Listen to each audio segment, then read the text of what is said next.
Democratic Visions is handmade in Eden Prairie and Minnetonka by DFL Senate District 42.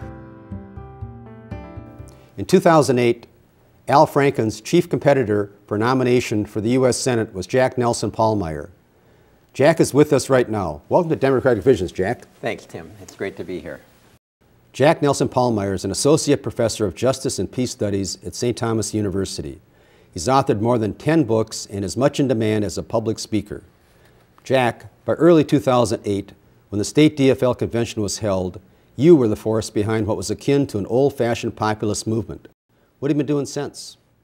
Well, for the first couple of months, I recovered. I was kind of unaware of how much investment I had made in terms of emotional energy. So there was a little bit of a recovery period. It all happened so quickly. You work so hard, and then that endorsement goes the other way. So that was, I suppose you could say, some recovery period. And then I went back teaching right away to the University of St. Thomas. I've stayed engaged by doing some writing, a lot of public speaking, continue to be in touch with a lot of people who were involved in the political process. But I've kept a fairly low profile, I would say. One of the planks of your endorsement effort, Jack, was global warming. Tell me what you think's going on at Copenhagen. My take on it is the haves against the have-nots. Is that too broad a statement? Well, that's a big part of what's going on there, and a brief explanation of that would be, if I had a cup here, imagine that this is a cup. The United States and the Western countries, and this cup holds all the CO2 emissions that are causing climate change that are stored in the atmosphere. The Western countries would have filled up that cup to about here. So we'd be responsible for almost all of it. And the result of that has been, obviously, that the climate now is warming. But the negative consequences actually hurt the have-nots first and worst. In what respect? In respect of when you have melting glaciers. Just think of all the countries that are just a foot or 2 feet above sea level. When sea levels rise, they're going to feel the impact. In terms of weather patterns, they've been just hit really, really hard in terms of the increase in storms, increase in drought, all of those things. In 2007, the Intergovernmental Panel on Climate Change, kind of the international scientific community, issued a very, very stark warning that we were running out of time. So they called for a reduction in carbon emissions between 25 and 40% by 2020.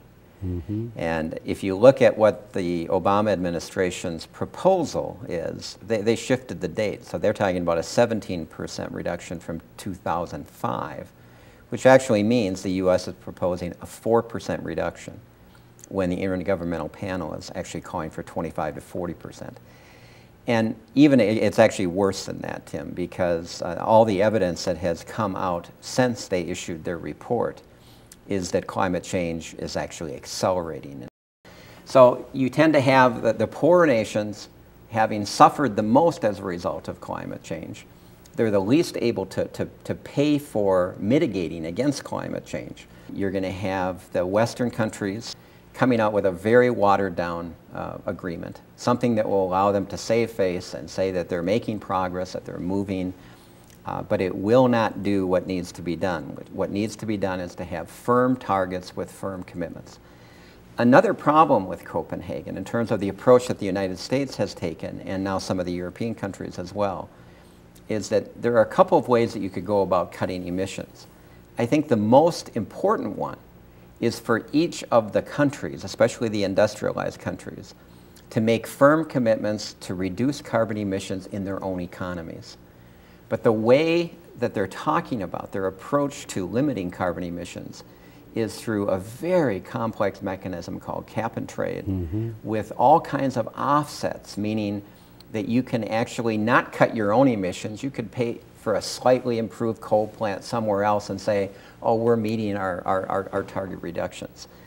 Now, so that approach in itself, in my view, is problematic. Do you think there's the political will in the United States to sign a binding treaty? No.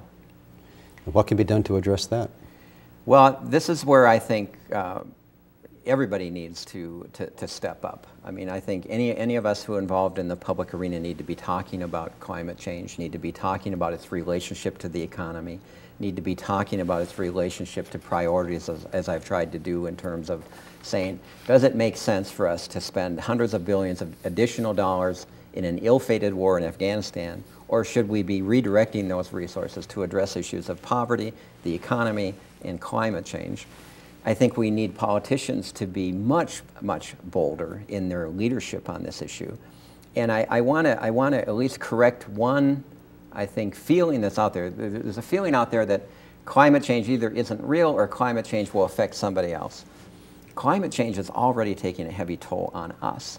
You can see that in terms of storms, of droughts, of water shortages, of expanded disease and affecting trees, all kinds of things already in motion in our own society. So not only are we traveling 150 miles an hour headed over a cliff, but we've got a corporate tailwind pushing us over the cliff.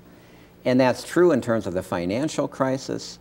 That's true in terms of we want to have healthcare reform and we end up with the insurance industry and the pharmaceutical industry paying hundreds of millions of dollars to politicians. We get a watered down healthcare proposal. On climate change, instead of really addressing climate change, now we have a complicated cap and trade system without real targets. A lot of that is being pushed by powerful, powerful corporate interests that we need to stand up to. I've read that you consider global warming to be the greatest security threat to this country and actually the whole world. Is that your opinion? Actually, it would be. If we look at... Where does that put terrorism? I think our approach to terrorism is completely flawed. Terrorism is certainly a serious issue, but our approach to it is, in my view, just really wrong-headed. According to our own national security advisor for the Obama administration, there are fewer than 100 members of al-Qaeda in Afghanistan. We're fighting a so-called war on terror when almost all successful operations against terrorism have involved negotiations, investigation, treating it as a criminal enterprise.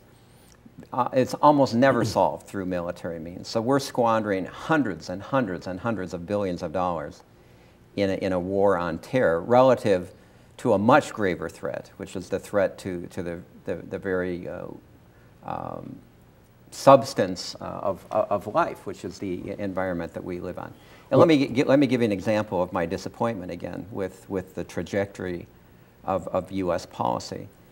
The United States, in the next budget, the Obama budget for next year, will spend 83 times more on war and war preparation than addressing climate change. That's just absolutely indefensible, in my view, if you look at the reality of climate change, its implications for our lives, for people around the world. Last year, we accounted for half the world's military spending, and 67% of all the weapons sold in the world were from the United States.